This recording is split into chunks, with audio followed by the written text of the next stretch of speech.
et bienvenue dans Démol et Débat, l'émission qui, comme tous les dimanches, analyse à chaud votre samedi rugby. Avec moi au casting aujourd'hui pour revenir sur ce retour du top 14, on retrouve Pierre-Laurent Gou. Salut Pierre-Laurent. Salut Baptiste, salut Vincent. Et on retrouve donc Salut. également Vincent Franco. Salut Vincent. Salut Baptiste, salut Pierlot, Qui salut dit à tous. retour du top 14, il y a également retour de la grande mêlée. T'as fait un bon week-end Vincent pour l'instant? Mitigé. Je vais dire mitigé parce que les résultats que j'avais pronostiqués n'ont pas toujours été bons. Mais bon, on essaie de faire avec et on va essayer de se sauver peut-être ce soir avec le dernier match Racing Bordeaux. Voilà, Vincent, parmi les plus férus de la rédaction sur notre jeu, la grande mêlée. On va donc parler du top 14, comme je vous l'ai annoncé, et on commence comme toujours avec l'enseignement du week-end. Et l'enseignement, il concerne les promus, les deux promus qui s'imposent quasiment à la sirène, ou juste avant, grâce à un essai. Les promus ne lâcheront rien, Pierre-Laurent. C'est vraiment l'enseignement de ce week-end. Et ils répondent toujours présents, le BO et l'USAP. Alors, c'est une constante dans ce top 14, mis à part Agen l'an passé, où les promus, au moins jusqu'au printemps, bataillent férocement et défendent leur place chèrement. Et cette année, plus encore, Perpignan et Biarritz sont deux beaux promus. Et, parce qu'ils ne gagnent pas des 6-3 ou 9-6, c'est souvent en produisant du jeu. Et leur salut hier, c'est aussi là-dessus. C'est que c'est un essai, comme tu l'as dit, voilà, dans les toutes dernières secondes ou les derniers instants du match qui leur ont permis de remporter à chacun leur victoire. Chapeau peut-être à Perpignan plus particulièrement parce que battre Clermont, c'est une très, très grosse écurie de notre championnat. Vincent, qu'est-ce qui t'a le plus rassuré entre le BO et l'USAP hier? Je suis d'accord, je rejoins logiquement Pierlot, on va dire, sur le jeu, même si les conditions climatiques, par exemple, hier à Biarritz, c'était très compliqué. Mais c'est surtout aussi le caractère, parce qu'on sait que pour exister en top 14, il faut de gros joueurs, un gros effectif, mais surtout avoir du caractère pour ne pas lâcher. Et par exemple, voilà, les Perpignanais étaient menés de 11 points à la mi-temps par Clermont, ils n'ont pas lâché, ils sont revenus pour s'imposer quasiment à la dernière minute. Pareil pour les Biarros qui se sont fait passer devant à l'heure de jeu par les Parisiens. Mais grâce à leur pack, leur 8 de devant, ils ont réussi à arracher la victoire et à rejoindre quasiment le Stade français au classement parce que bon, le résultat après de Toulon, la victoire toulonnaise contre Lyon, leur a pas été forcément favorable aux deux premiers parce qu'ils restent dans la zone de relégation aux deux dernières places. Mais voilà, ils ne sont pas détachés, ils s'accrochent. Voilà, comme l'a dit Pierlot, ils produisent du jeu et ça fait plaisir de les voir. On va dire de ne pas avoir, comme l'année dernière, un top 13, mais vraiment un vrai top 14 avec à chaque week-end 7 matchs disputés. Et voilà, les Biarros et les Perpignanais qui font bonne figure et ça fait plaisir à voir quand même. Pierrot, par contre, moi, j'ai envie de parler du BO un peu plus, parce qu'on reviendra un peu plus tard sur le match entre l'ASM et l'USAP. Mais concernant ce Biarritz olympique, l'USAP, on s'attendait à avoir un bon promu. Ils ont dominé la tête et les épaules le Pro D2, ils ont gagné la finale sans trembler. Le BO, en revanche, arrive un peu comme un ovni avec des recrues, des joueurs stars. On dit que c'est une équipe qui a l'air reposée un peu sur ses individualités. Et au final, il commence à avoir de plus en plus de joueurs qui s'affirment dans cet effectif. Je pense notamment à Johnny Dyer qui a fait un bon match hier. À domicile, en tout cas, le BO arrive à être constant et à avoir vraiment une équipe qui a la constance et la régularité. Tu cites un joueur qui, selon moi, est sous-coté. C'est un excellent joueur du top 14, passé par le Racing chez les Ciel et Blancs. J'ai l'impression que les Biarros, ils surfent sur leur montée acquise dans des conditions invraisemblables au bout de ce match complètement fou. Et que c'est comme s'ils avaient fait un déclic. Et que depuis, notamment à domicile, ils sont très durs à manœuvrer. Et donc, Biarritz, je suis d'accord avec toi, n'en finit pas de nous surprendre, notamment à domicile, parce qu'ils sont quasi intraitables à Aguilera, quoi. Donc, ce qui doit réchauffer le cœur des supporters basques qui avaient peur de voir leur équipe partir à Lille. Voilà, on voit que Biarritz, c'est une vraie terre de rugby, c'est une vraie ville de rugby et c'est génial. Mais c'est surtout sur l'individualité que tu as dit, Baptiste, notamment Johnny Dyer. J'ai surtout envie de retenir l'arrivée de Bastien Souris parce que c'est quand même, voilà, il jouait peu à Toulon, pour dire pas du tout, sous les ordres de Patrice Colazo. Il est arrivé en joker médical à Biarritz. Il a de suite gagné sa place de titulaire. Hier encore, il met l'essai de la victoire. C'est vraiment, on va dire, c'est un apport de fou pour le BO. Et avoir un joueur de ce niveau chez eux, ça fait la différence. Et aussi, on peut aussi parler des troisième lignes parce qu'ils sont pas non plus, ils n'ont pas un physique énorme. Je pense à Mathieu Irigoyen et Jalagonia, le Géorgien. Et par exemple, voilà, Irigoyen, c'est le meilleur plaqueur du championnat. C'est un homme, il est toujours à la pointe du combat. Et il lâche jamais. Et c'est des mecs comme ça qu'il faut pour arracher un maintien en top 14. Et voilà, c'est quelques individualités qui portent une équipe. Voilà, on pensait, quand tu disais les recrues, voilà, Kuridrani, La paire de voilà, centre, on voilà. ce Ouais. qu'on veut, ça ne répond pas présent. Francis Ailey, oui, mais l'Australien, c'est loin d'être le cas. Et au contraire, c'est des joueurs un peu sous-cotés, parce que je rejoins Pierre-Loup aussi pour dire que c'est des joueurs largement sous-cotés, d'ailleurs, Irigoyen, Souris, mais qui font le travail et ça fait gagner des matchs et ça fera peut-être se maintenir le BO en fin de saison et c'est à mieux pour les Basques. Oui, content pour Souris. Je vais prolonger ce que disait Vincent parce que voilà, c'est quelqu'un qui a longtemps été dans l'antichambre des titulaires au RCT et il semblait ne pas franchir le pas. Et là, il a vraiment sa chance. Alors, c'est facilité parce qu'il y a quasiment plus personne. Ils sont tous blessés à Biarritz, les talonneurs. Mais franchement, voilà, Vincent a raison de le citer parce qu'il a su saisir sa chance plutôt que gagner sa place. Et il démontre que c'est un vrai joueur de top 14. Voilà, donc l'USAP et le BO qui continuent de surfer sur leur folle saison en Pro D2 l'an passé. On a tendance à l'oublier hein, à Biarritz. On parle souvent de ce barrage historique face à l'Aviron. Mais dès la demi-finale, déjà, c'était assez fou pour eux. On le rappelle, ils s'imposent à Vannes, à l'extérieur, dans ce chaudron de la Rabine, grâce à un essai au-delà de la sirène, voilà, avec des Chistera, un essai formidable. Donc, une dynamique folle pour le BO qui ne s'arrête pas malgré les périodes internationales et malgré voilà, toutes les coupures qu'ils ont eues depuis ces exploits. On enchaîne, messieurs, avec la question qui fâche. On va parler du MHR qui hier a dû batailler pour s'imposer face au Castres Olympique. Mais le MHR, qui est une des équipes les plus consistantes, avec beaucoup de constance également depuis ce début de saison. Et est-ce qu'on a retrouvé le MHR cadre du championnat, Pierre-Laurent, comme on l'avait vu notamment en 2018, quand ils vont en finale face à ce même Castres Olympique qu'ils avaient perdu. Oui, à l'époque, ils dominaient le championnat de la tête et des épaules, du moins pendant la phase régulière. Est-ce qu'on a retrouvé ce grand Montpellier, les gars? On est en train, c'est presque pas une question qui fâche.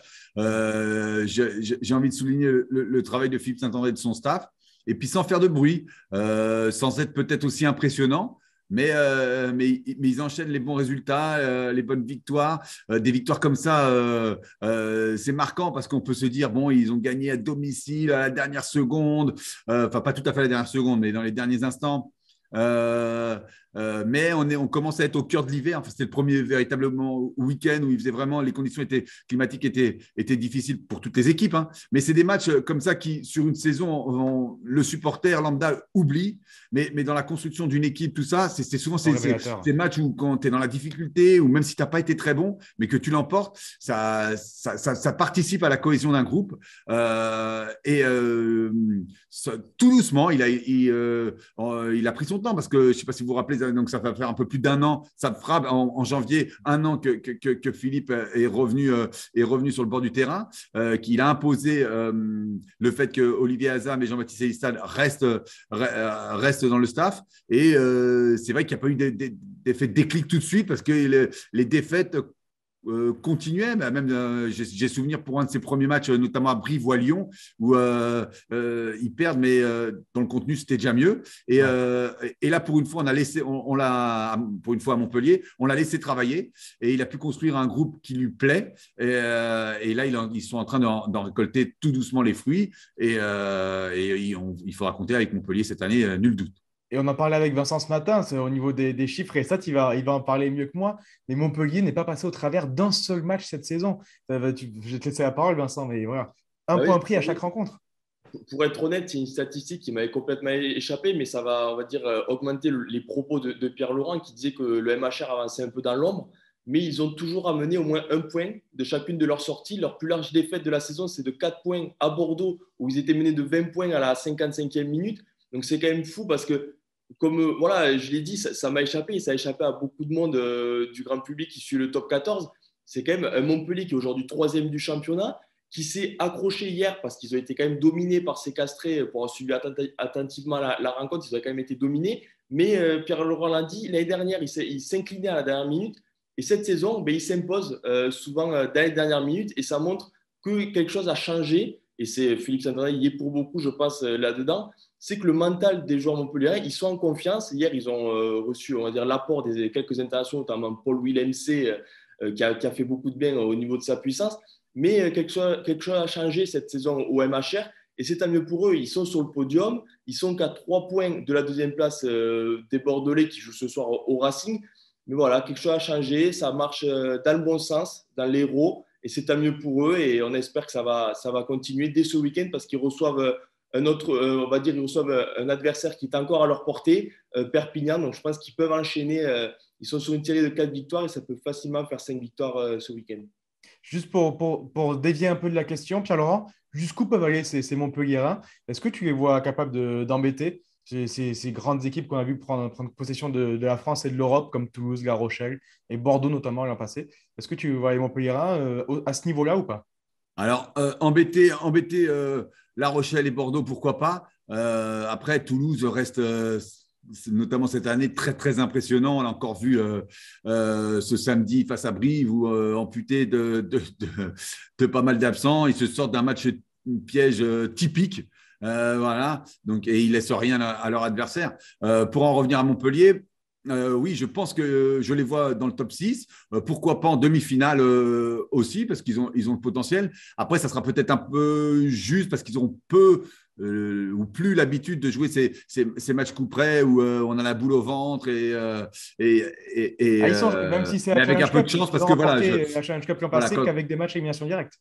oui, oui, tout à fait. Mais dans ton propos, voilà, ce que je retiens, c'est que voilà, il y a Toulouse et donc embêter Toulouse pour l'instant, peut-être pas. Mais c'est surtout que pour embêter voilà, une équipe comme Toulouse ou même Bordeaux, parce que je ne les vois pas franchement pouvoir embêter ces deux formations, il faudra quand même des joueurs qui répondent présents un peu plus. Je pense notamment au poste de mid-ouverture où André Pollard d'hier est inexistant et Paolo Garbisi, l'italien, est quand même très irrégulier. Et c'est un poste très important. Donc le MHR a un gros effectif, mais on va dire qu'il y a des postes encore où il n'y a pas de certitude, où il y a trop d'irrégularités pour pouvoir, on va dire, viser un titre en fin de saison, même s'ils ont gagné la Challenge Cup la saison dernière. Et ça, c'est aussi un peu passé inaperçu, mais ça reste quand même un joli trophée à mettre dans l'armoire.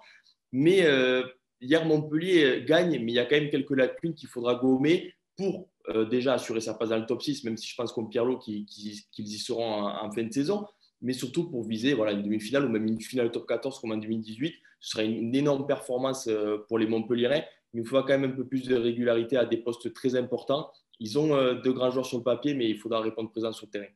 Après, j'aime bien les symboles et c'est vrai que en écoutant Vincent me vient une idée. Ça serait une superbe image si Fulgence Ouedraogo, l'homme d'un club, pouvait terminer sa carrière au Stade de France. Parce qu'il était bien sûr de la finale 2018, mais il était déjà de la finale 2011 aussi, de l'aventure de cette bande à l'époque de jeunes, voilà, qui avaient l'habitude de jouer le maintien. Et donc voilà, ça serait voilà, c'est la meilleure des choses qu'on puisse leur souhaiter, c'est que Fulgence Ouedraogo finisse au Stade de France sa carrière rugbystique. Fufu, donc, qui a atteint ce week-end le record de nombre de matchs disputés en top 14, voilà pour le clin d'œil que tu faisais, Pierre-Laurent. Et donc, si tous Pour un joueur de s'impose en tant Montpellier, pour un joueur de Montpellier, pour être exact. Pas Jordan Payet, pardon, excuse-moi. Voilà. Et donc, si Toulouse s'impose, domine le championnat premier, son dauphin, c'est Bordeaux. Depuis quelques journées, c'est ainsi. Montpellier devient de plus en plus la troisième équipe de ce championnat. En tout cas, c'est ce que nous révèle le classement de ce top 14. Surtout, comme disait Vincent, il leur reste à jouer dans cette phase aller. Les deux promus en top 14. On va passer, messieurs, à vos coups de cœur et vos coups de gueule. Non, on va commencer par le coup de cœur, même si son cœur à lui est sûrement brisé. Et on va parler de Mathieu Bastaro et cette triste image qu'on a vue hier, Pierre-Laurent. Oui, oui, parce que on a peut-être assisté, je ne l'espère pas, hein, à son dernier match. Voilà, c'est une double grave blessure, tout seul. Donc voilà, on n'est pas médecin, mais c'est vrai a priori, il avait fait énormément d'efforts pour pouvoir revenir au niveau à Lyon. Je crois que le joueur est en fin de contrat. Il voulait aussi essayer de prolonger son aventure à Lyon. Voilà, c'est un coup de cœur parce que des fois, c'est un coup du destin. Voilà, il ne le mérite pas. Personne ne le mérite, hein, d'ailleurs, de se blesser comme ça. Mais voilà, on a une pensée pour lui parce que ça a été, en plus, à Mayol, il y a comme un symbole, quoi, j'ai envie de dire. Voilà, il a passé quand même pas mal d'années à Toulon au RCT. Il a fait les beaux jours du RCT de la grande époque, hein, de l'époque Mourad Boudjelal, Bernard Laporte. Voilà, on a une pensée pour lui parce que c'est bien dommage ce qui lui arrive. Voilà, et donc un bilan terrible avec les toutes premières minutes du match. Un genou où les ligaments auraient cédé selon le staff médical du RC Toulon et l'autre où il y a une suspicion d'une grosse entorse et peut-être plus. Voilà. Donc les deux genoux touchés pour l'international français qui faisait ce retour sur les terrains top 14. Et voilà, devant son ancien public de Mayol. L'image était terrible, même s'il a reçu une magnifique standing ovation pour sortir du terrain sur civière. On passe à ton coup de gueule, Vincent, et on va reparler de ce match entre l'USAP et l'ASM, mais pour parler des Clermontois et pas en bien du coup. Ben ouais, on a vanté, on va dire, le caractère des Perpignanais, mais je me suis senti obligé ce matin aussi de parler de la performance dans l'ensemble des Clermontois, qui, pour moi, c'est quasiment une erreur pas professionnelle, mais bon, presque, parce que quand tu mènes de 11 points chez un promu, que tu domines les débats comme ils le faisaient en première mi-temps, où ils mettent 2 essais en fin de premier acte qui peut, on va dire, tuer les espoirs perpignanais, mais ils sont entrés dans un faux rythme, ils se sont laissés, on va dire, dominer physiquement en seconde période, laisser espérer les Perpignanais qui, eux, n'attendaient que ça pour accrocher un gros poisson à leur tableau de chasse. Et ça a marché, quoi. Ils ont cédé dans la dernière acte. Et ce qui m'a aussi marqué, c'est que quelques cadres ont failli. On s'aperçoit que quand Morgan Parra n'est pas en réussite au pied, et bien derrière, les Clermontois, ils sont de suite en difficulté. Il n'y a pas grand monde pour prendre le relais, pour porter cette équipe. Voilà, Morgan Parra qui a loupé notamment les 3 transformations. Donc à la fin, ça coûte cher parce qu'il s'incline de 2 points. Donc à la 80e, Oublié, ouais. même s'il ne faut pas accabler Morgan Parra pour tout ce qu'il a fait à Clermont. Mais bon, sur ce match, ça coûte cher. Et Clermontois risque de payer ce revers en fin de saison. Comptablement, ce n'est pas encore le feu. Ils sont encore 7e au classement. Ils sont à 2 points de la 6e place. Mais lâcher 3 points comme ça chez un promu, ça fait tâche. Et il pourrait le payer cher en fin de saison. Donc oui, c'est pour ça que c'est mon coup de gueule, parce que je me devais, pas de souligner, parce que ce n'est pas le mot, mais voilà, on va dire de dire que c'est Clermontois ne devait pas, pour moi, s'incliner hier et devait faire le travail dans le second acte pour assurer ces 4 points logiques chez un promu. Et ton coup de cœur est donc passé et partagé même par des Clermontois qui sont inconstants depuis le début de saison. On va finir, messieurs, comme toujours, avec le prono. C'est le match du dimanche soir, comme toujours. Le Racing qui reçoit l'UBB. Une très belle affiche de ce top 14. On va commencer par analyser un peu les forces en présence au Racing. Pierre-Laurent, toi qui connais bien ces Racingmen, comment tu les trouves, les Racingmen, en ce moment? Après, même si on sort d'une période internationale où ils n'ont pas joué depuis 15 jours forcément, dans quel état d'esprit tu les sens? Ils ont pu récupérer quelques forces parce qu'ils avaient, comme beaucoup d'équipes d'ailleurs, ils avaient pas mal de blessés, de joueurs cadres blessés. Alors, il y a toujours Nolan Le Garret, bien sûr, qui est out pour la saison. Mais je crois qu'on va assister ce dimanche au retour de Vérémy Vakatawa. Je crois que Kamisha sera titulaire au poste de talonnage. Oui. On disait que le 5 de devant manquait un peu d'agressivité. Et on espère que celle que fera Moreau ou que présentera Moreau sur le terrain sera la bonne, parce c'est un joueur avec un vrai potentiel, mais qui gâche souvent son potentiel par une indiscipline parfois stupide. Mais il peut faire du bien, ce 5 de devant ciel et blanc. Voilà, je suis content de voir Machno titulaire à la mêlée. Je ne suis peut-être pas objectif, mais je vois bien, je sens bien le match ce soir. Puisque tu parles des joueurs, Pierre-Laurent, la compo du Racing, la voici. Voilà, à part en deuxième ligne, et c'est quand même très, très alléchant. Une compo donc avec Collingar, Chat et Colombe en première ligne. Une deuxième ligne avec Luke Jones et Victor Moreau, comme tu l'as dit. Une troisième ligne assez jeune avec Diallo, Tanga et Chouznou. Une charnière Machno, Russell. Une paire de centres Fikou, Vakatawa. Aux ailes, c'est Donovan Tofefinoa et Teddy Thomas. Et Kurt Kebig à l'arrière. Voilà, c'est un... On n'aime pas trop cette expression, mais c'est encore un peu les All-Stars derrière. Vincent, on va parler maintenant des Bordelais. Est-ce que tu vois les Bordelais capables de gagner au Racing sans leurs internationaux, pardon? Alors, capables de gagner, oui. Ils n'ont pas tous leurs internationaux, parce qu'ils auront quand même Cameron Woki est titulaire en troisième ligne, avec le numéro 6 dans le dos. Maxime Lucu qui sera sur le banc pour apporter, on va dire, sa gestion en fin de rencontre si le match est serré ou si Bordeaux est devant au score. Mais bien sûr que les Bordelais sont capables de s'imposer à la Paris Défense Arena. Ils restent sur 2 victoires là-bas. Sur les 2 dernières saisons, ils se sont imposés face au Racing 92 sur la pelouse synthétique de Nanterre. Ils en sont capables. Après, sur le coup, je les vois pas. Moi, je les vois pas s'imposer ce soir, parce que Pierre-Laurent l'a dit, le Racing retrouve des forces. La paire de centre Fikou Vakatawa, même si on attend de voir le niveau de jeu de Vakatawa, parce que depuis le début de saison, on ne sait pas trop ça. Voilà, le retour de Gaël Fikou et aussi le retour en forme de Teddy Thomas. Ça fait quelques matchs qu'il enchaîne et on a envie de le voir enchaîner les rencontres. On sait qu'il est beaucoup blessé et que c'est une des armes fatales de ces Racingmen. Donc, la ligne arrière du Racing est très alléchante. On attend de voir aussi Finn Russell pour voir ce qui va nous sortir de son chapeau, soit des coups d'éclat, soit on va dire des actions un peu douteuses. Mais moi, je vois le Racing s'imposer parce que déjà, ils en ont besoin. Comptablement, ils sont 6e ce dimanche matin. Donc, ils se doivent de s'imposer face à des Bordelais qui, eux, vont arriver sans pression. Mais on sait que, vu leur niveau de jeu, jouer sans pression, ça ne les dérange pas. Ils sont encore plus dangereux. Mais je pense que sur ce match, le Racing part avec une longueur d'avance face à des Bordelais diminués à l'absence de Mathieu Jalibert, mais qui seront prêts à livrer un gros combat et à faire le coup s'ils le sentent à l'heure de jeu ou même à la mi-temps. Ils ne se gêneront pas d'arracher 4 points à Nanterre ce soir.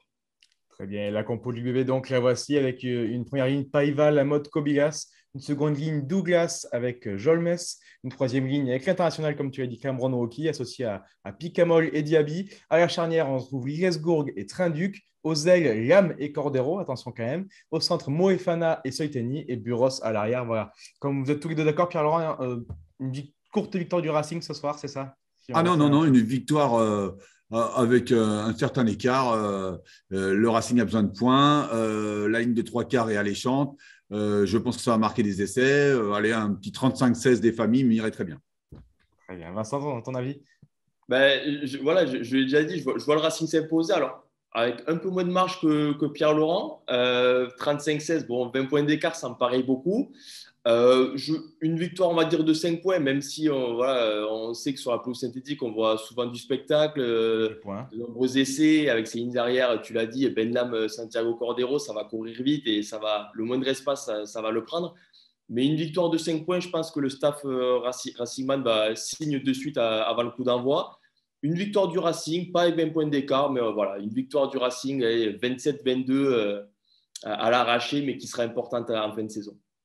Allez, très bien, messieurs, c'est noté pour vos pronos. Merci à vous pour cette émission. Merci à vous derrière vos écrans pour votre fidélité. Et continuez de suivre l'actualité du rugby toutes les semaines, tous les jours d'ailleurs, sur Rugbyrama et Ligue1.fr. Au revoir.